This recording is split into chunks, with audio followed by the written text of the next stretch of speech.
আসসালামু আলাইকুম। Law and life TV এবং নেক্সাস লিগ্যাল ল্যাব থেকে আপনাদের সবাইকে স্বাগত জানাচ্ছি। আমি Mohammad Mehedi Hasan, advocate, Bangladesh supreme court. Civil এভিয়েশনই হোক আর আপনার আর্মির কাজে ব্যবহারই হোক, এটার কিছু আইন আছে। ইন্টারন্যাশনালি রিকগনাইজড লর মধ্যে আছে ইন্টারন্যাশনাল হিউম্যান রাইটস ল, আর আছে ইন্টারন্যাশনাল হিউম্যানিটেরিয়ান ল। বিশেষ করে হিউম্যানিটেরিয়ান ল এইখানে বেশিরভাগ ইম্পোজড হবে, যে এখানে বলা আছে যে আপনার সিভিলিয়ান কনস্ট্রাকশনের সাথে আর্ম কনস্ট্রাকশন দূরে হবে। আর্মের যে এরিয়া, ক্যান্টনমেন্ট এরিয়া হোক, এয়ারফোর্স হোক, সেখানে কোনো সিভিলিয়ানদেরকে থাকতে দেওয়া যাবে না, একটা নির্দিষ্ট রেস্ট্রিকশন রাখতে হবে, তার মধ্যে সিভিলিয়ানরা থাকবে না। অথবা সিভিলিয়ান এরিয়ার মধ্যে ক্যান্টনমেন্ট বা আর্ম ফোর্সের কাজ করা যাবে না। তাহলে হবে কি, এখানে যদি কোনো যুদ্ধ লাগে বা যে কোনো ধরনের কাজে, এরা তো সারাক্ষণই এই ধরনের গোলাগুলি বা বিভিন্ন ধরনের কাজে থাকে, ইট হ্যাম্পার সিভিলিয়ানস, কি বলে, day day to day life. That's why যদি যুদ্ধ লাগে, তখন যখন ওরা বিভিন্ন ধরনের দূরের থেকে আক্রমণ করবে, তখন কিন্তু সিভিলিয়ানরা বেশিরভাগই অ্যাফেক্টেড হবে। তো যার কারণে আর্ম এরিয়াগুলি আলাদা থাকবে, সিভিলিয়ান এরিয়াগুলি আলাদা থাকবে। এখন কথা হচ্ছে, আমাদের দেশে ছাড়া পৃথিবীর অন্য কোনো দেশে কি এ ধরনের এয়ারফোর্স বা রানওয়ে নাই যেখানে এটা বিমান ওড়ার ব্যবস্থা আছে? হ্যাঁ, আছে।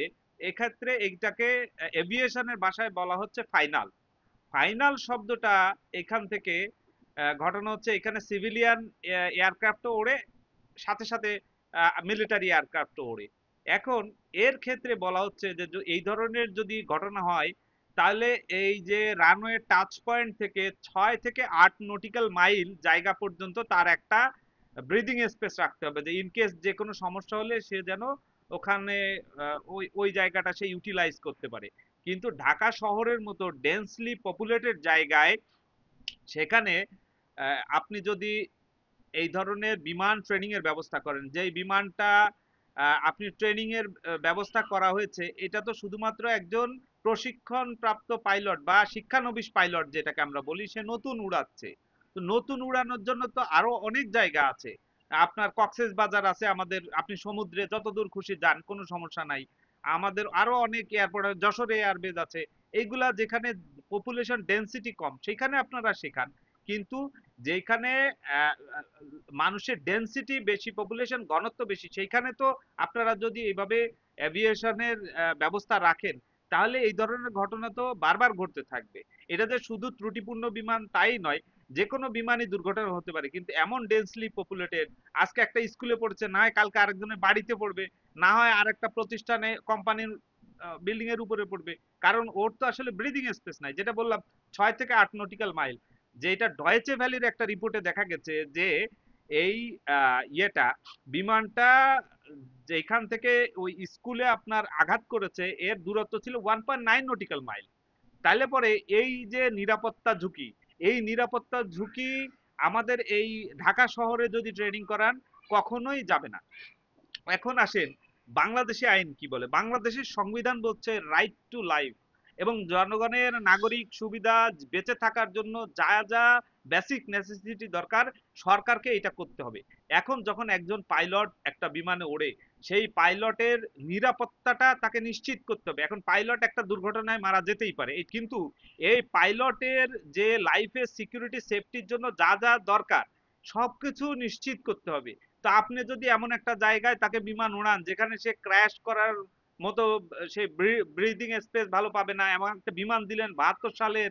এখন অনেক লাইটার বিমান আছে যেগুলা আপনার কি বলে, যুদ্ধ বিমান, যেগুলো আপনি ট্রেনিং এর কাজেও ব্যবহার করতে পারেন, প্লাস কমব্যাটের কাজেও ব্যবহার করতে পারেন। এই ধরনের ট্রেনিং কিনে তাদের জীবনের নিরাপত্তা নিশ্চিত করে না কেন? 72 সালের বিমান দিয়ে এখন কেন বিমানের ট্রেনিং দেওয়ানো হয়? আরেকটা জিনিস হচ্ছে, ইরানে যেটা করেছে তারা, ইরানের যে বিমানগুলি, তারা এটাকে মডিফাই করেছে, সমস্ত ইঞ্জিন গুলা চেঞ্জ করেছে, কম্পোনেন্ট সব চেঞ্জ করেছে। যান্ত্রিক ত্রুটি তখন গ্রহণযোগ্য যখন একটা বিমান সম্পূর্ণ আহ, কি বলে, ফিট, এবং তার হচ্ছে গিয়ে বয়সকাল সবকিছু মিলে যে একটা বিমান আহ, আপনি তাকে কি বলে, ফিট বলতে পারেন। তারপরে যদি যান্ত্রিক ত্রুটি হয়, সেটা দুর্ঘটনা। কিন্তু এই ধরনের পুরাতন বিমান তার যদি যান্ত্রিক ত্রুটি হয়, এটা আমি মনে করব যে এটা গভর্নমেন্টের নাগরিক সুবিধা নিশ্চিত করায় গাফিলতি। এবং এই যে একটা ডেন্সলি পপুলেটেড এরিয়াতে একজন শিক্ষানবিশ পাইলটকে আপনি বিমান হাতে তুলে দিচ্ছেন, সে যদি ভুল করবে, এটি তো স্বাভাবিক, তাই না? তো সে যদি ভুল করে তাহলে তার বাঁচার উপায় কি? সে কোথায় যাবে? তার নিরাপত্তা কোথায়? সে যখন ক্র্যাশ করবে, জনগণের নিরাপত্তা কোথায়? এই জন্য আপনারা দেখেছেন যে আজকে একটা রিট হয়েছে যে এই যে ডেন্সলি পপুলেটেড এরিয়াতে বিমান না ওড়ানোর জন্য। এবং আরো বলা হয়েছে যারা মারা গিয়েছে তাদেরকে 5 কোটি টাকা করে ক্ষতিপূরণ, আর যারা আহত তাদেরকে একটা ক্ষতিপূরণ।